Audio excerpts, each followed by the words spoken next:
Hi, Jill here, and today I'm going to show you a few different things actually.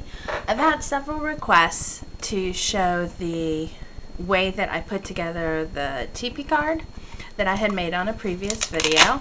It's a really cool card because you can fold it up this way or you can fold it up that way and then send it, and then all the recipient has to do is Velcro it together. I learned this card from the Norsu girl, and I will put a link to her videos below. She has some of the coolest technique videos, so definitely check her out.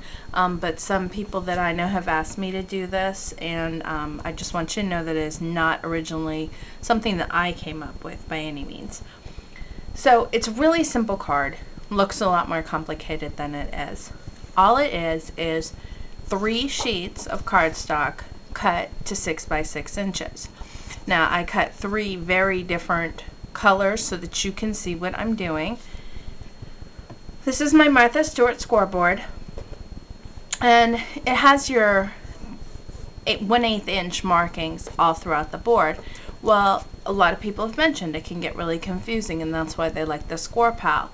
Well, I'd been wanting the Score Pal forever, but at $40 it's come down to $30, but I got this one for $10 at Michael's, so I had to go with what worked for me. And actually I'm glad I bought this one because it has more measurements, and a real simple way to fix the fact that you can't follow your measurements down is I just took a Sharpie and just traced it down the 9-inch mark. I just picked a mark off to the side, and now I can see both sides. I can see where everything's going to end up, and you'll see that. So see what I mean? You just line your card up on the diagonal, and now you know where it's going to start and where it's going to end. So all you're doing is scoring a diagonal line on each sheet of paper. And I was so surprised with how easy this card was to make when she finally showed the video, because I had requested it from her, and it was so nice of her to show it. Okay, last one.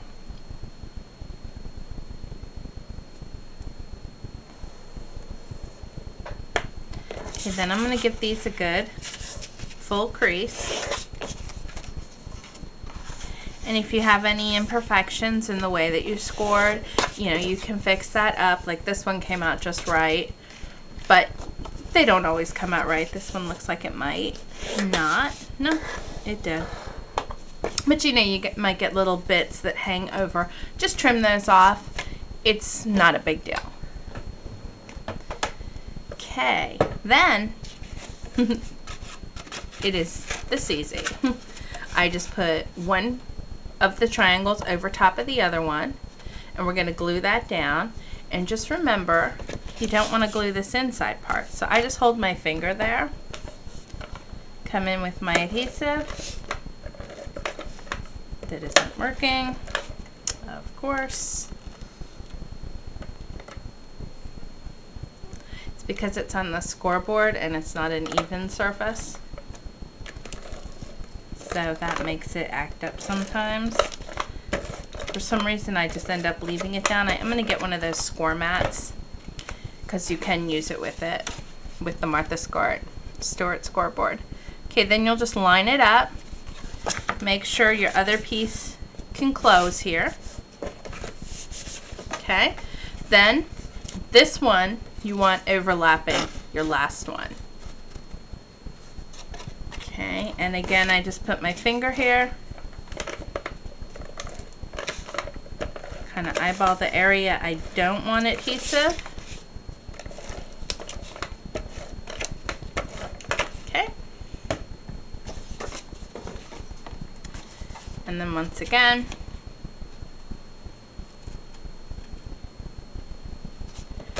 you just stick it down, and then this piece goes over top of that piece. So this way, it doesn't matter if you're using all the same color cardstock, but you do want all of your paper opening and closing in the same direction. Then I take a piece of Velcro, just stick it right here, and stick both pieces here, and then you stick it down, and that way it ends up in the perfect spot, and you have yourself this cute little teepee. So I couldn't believe how easy it was. So hopefully that helps some of you guys that were having a little bit of a harder time figuring this card out. And then as far as this layer, I cut it just a little bit smaller than the 6 inches, and then I eyeballed this area. And because I aged it and distressed it, made it so that it was so much easier to just eyeball it. It doesn't have to be exact. Okay, now I wanted to show you a few things that I got in the mail today. I had posted where I got some stuff for lollipop flowers and goblin fly. I will post her link below. She had let me know that she had some trim that she thought would go with my blue satin, which it does. It goes perfectly. And she was kind enough to send this to me, and she also put in some of the Prima studs. Aren't those awesome? I hadn't bought any of these. I saw a few, but they just weren't this pretty, so I'm gonna have to check out the Prima ones. And they show that you put them in the center of flowers. Of course, they'd make great embellishments. I actually think they are going, one of them at least, is going to go on the book that I've been working on for my mom and my brother's girlfriend for Mother's Day. This is all that I've done to it. I've covered the pages. I used my stamps that I got from Smarty Pants Kids. I just used my Judykins black embossing powder, stamped them, cut it out, and then these are my flowers that I made with my slice. I'm really having a hard time doing the inside, so if anybody really has any simple suggestions, because this is from my mother who's not a scrapbooker, so she won't appreciate a lot of big embellishments, but if you have any ideas, I'd really appreciate it.